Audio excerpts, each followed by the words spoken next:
Hello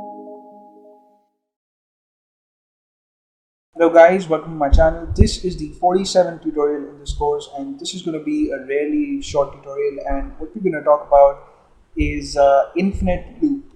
Now, infinite loop, as the name suggests, is a loop that runs infinitely, right? So as you can see, using code blocks, I've saved a file. I've given it the name infinite_loop.c on line 1 in this file. I have my stdio.h header file.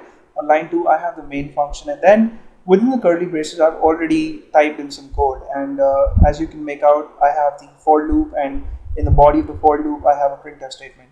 Now, I haven't used any control variable for the for loop. There is no test condition, and the updation statement is also missing. So obviously, since I haven't specified any test condition, there is nothing to test, right? So whatever is going to be within the body of for is going to execute forever. Now, the reason why I'm demonstrating this to you is because sometimes it may happen that you might skip, some component of the for statement. You might either skip the initialization step or the test step or the updation step. And if that happens, then it can, create certain problems in your code.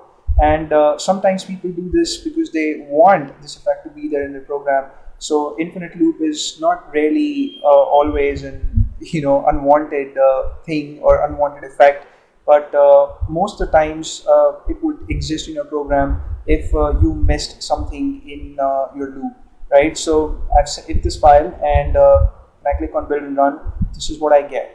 Right, so the printf statement was supposed to display the message run forever. It also has a new line escape sequence. So this sentence or this phrase is being displayed continuously, right? So you can see at the bottom, fresh lines are being generated. And if I try to scroll up in this window, then my scroll bar is brought back to the bottom, and I can see that more lines are being generated. So if you want to get out of this output window, then like we always do, we press some key. That's not going to work this time. So either you would have to click on the close button here, or you would have to stop this process by pressing the key combination Control+C, right? So if I would do that, then I would the output window would shut.